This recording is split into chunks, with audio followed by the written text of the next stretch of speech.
Dear friends, welcome to education haven. मैं assistant professor Anand Prakash आपके अपने यूट्यूब चैनल शिक्षा स्वर्ग में आपका स्वागत करता हूं। फ्रेंड्स, आज के इस वीडियो में हम लोग क्लास 12 इंग्लिश का एक इम्पॉर्टेंट चैप्टर द अर्थ के समरी को देखेंगे, साथ में वर्ड मीनिंग भी देखेंगे, जिसे लिखा है H.E. बेट्स ने। फ्रेंड्स, जीवन ना तो भविष्य में है और ना ही अतीत में है, जीवन तो केवल वर्तमान में है और भविष्य को संवारने के लिए, भविष्य को अच्छे बनाने के लिए, उज्जवल बनाने के लिए हमें वर्तमान में मेहनत तो करने पड़ेंगे। तो जुड़े रहिए हमारे साथ और देखते हैं आज का यह लेक्चर, जो कि आपके लिए काफ़ी इम्पोर्टेंट होने वाला है, जिसमें हम लोग Bihar board inter exam English 100 marks के द अर्थ चैप्टर को पढ़ेंगे। तो चलिए पहले वर्ड मीनिंग देखते हैं। वर्ड मीनिंग नंबर 1, इम्बेशर, मूर्ख या दुर्बल या कमजोर। नंबर 2, परसुएड, समझाना। नंबर 3, वायरकुक, छोटी सी जगह। नंबर 4, स्पेकल्ड, धब्बा। नंबर 5, सीडेड कैबेज, गोभी का पौधा। नंबर 6, ग्लीन्ड, बिनना, इकट्ठा करना या फिर संग्रह करना। नेक्स्ट वर्ड मीनिंग देखते हैं। Word meaning number 7, stubble, Khunti या फिर पेड़ की डाली। नंबर 8, थ्राइव्स, सफल होना। नंबर 9, बेसिन यानी कि घाटी। नंबर 10, हॉक, बिना बोझ के। इस चैप्टर में इसका प्रयोग हॉक मीन्स बिना बोझ के हुआ है, ऐसे इसका अर्थ बाज भी होता है। नंबर 11, टेनेंट, किराएदार। टेनेंट मीन्स किराएदार या फिर बटाईदार। नंबर 12, कंसल्ट, संपर्क करना, किसी से मिलना। नंबर 13, एडवाइस, सलाह देना। नंबर 14, अर्न, कमाना। नंबर 15, अल्टीमेटली, आखिरकार या अंततः। नंबर 16, हैप्पीली, खुशी से। नंबर 17, कॉन्फ्लिक्ट, संघर्ष। नंबर 18, टोलरेट, बर्दाश्त करना या फिर सहन करना। क्या होगा? सहन करना। नेक्स्ट वर्ड मीनिंग 19, सिचुएशन, परिस्थिति, हालात। 20, डिसाइड, तय करना। 21, सेग्रीगेट, अलग। 22, पीस, टुकड़ा। 23, ग्रो, बढ़ना। 24, वाइज, बुद्धिमान। अब हम लोग इसके समरी को देखेंगे। समरी से पहले थोड़ा लेखक के परिचय के बारे में जानते हैं। द अर्थ चैप्टर के लेखक कौन है? तो मैंने आपको बताया H.E. बेट्स, जिनका जन्म 1905 में हुआ था। कब हुआ था H.E. बेट्स का जन्म? 1905 में हुआ था, याद रखेंगे आप।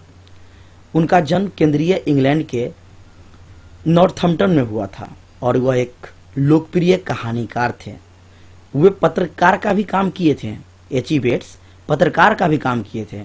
उन्होंने कहानियों और उपन्यास भी लिखा। चलिए अब समरी को देखते हैं। The earth has been written by H.E. Bates. The earth H.E. Bates के द्वारा लिखा जा चुका है। This story is about a tenant farmer. यह कहानी जो है एक किराएदार किसान का है, जो कि किराए पे रहता है। Johnson and his son Benji, यानी कि किसान जॉनसन और उसके बेटे बेंजी का है। Johnson thinks that his son Benji is foolish. Johnson जो है वह सोचता है कि उसका बेटा बेंजी जो है वह मूर्ख है। एंड दे और वे he is worried about his future, और वह अपने भविष्य के लिए, उसके भविष्य के लिए चिंतित हो गया है। यानी कि जॉनसन एक किसान है जो कि उसका बेटा एक बेंजी है और वह समझता है कि उसका बेटा क्या है, मूर्ख है, और उसके भविष्य के लिए वह चिंतित है। नेक्स्ट पैराग्राफ देखते हैं। Johnson consults a doctor. Johnson एक डॉक्टर से कंसल्ट करता है, मिलता है, and the doctor advises to give him some work. और डॉक्टर उन्हें सलाह देते हैं कि उससे कोई काम दीजिए, मतलब व्यस्त रखिए किसी कामों में। So Benji starts keeping hens and works for many years. इसलिए बेंजी जो है शुरू करता है मुर्गी रखना और उस पर बहुत साल जो है, बहुतों सालों तक काम करता है।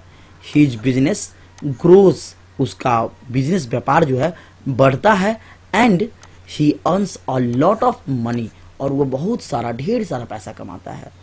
He also buy a piece of land, वह जमीन का एक टुकड़ा भी खरीदता है, छोटा सा टुकड़ा भी खरीदता है।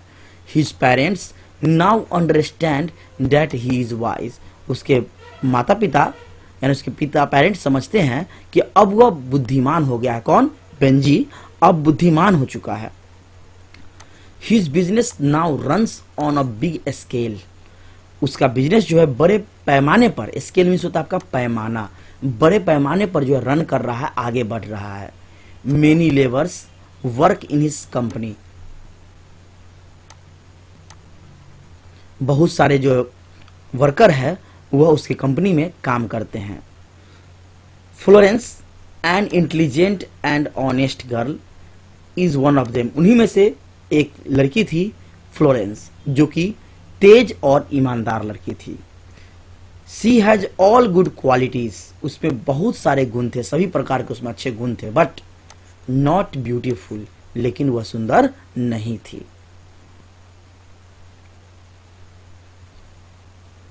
Benji starts loving her, Benji जो है उससे प्यार करना शुरू कर देता है, but his parents don't like, लेकिन उसके पिता यह पसंद नहीं करते हैं।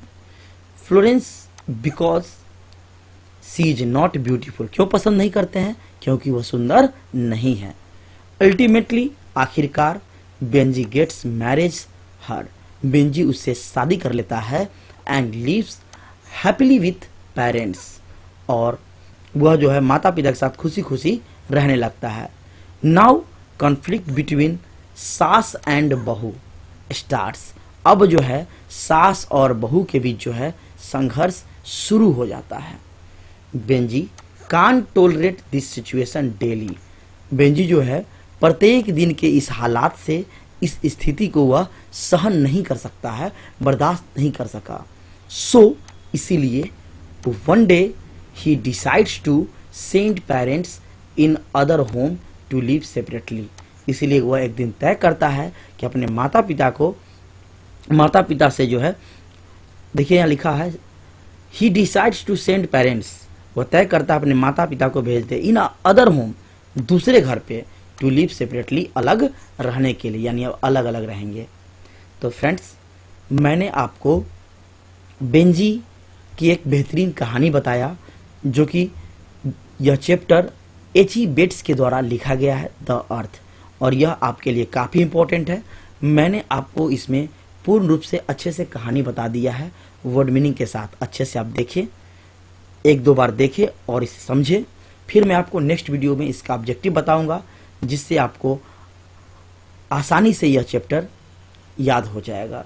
तो फिर मिलते हैं नेक्स्ट वीडियो में, तब तक के लिए धन्यवाद।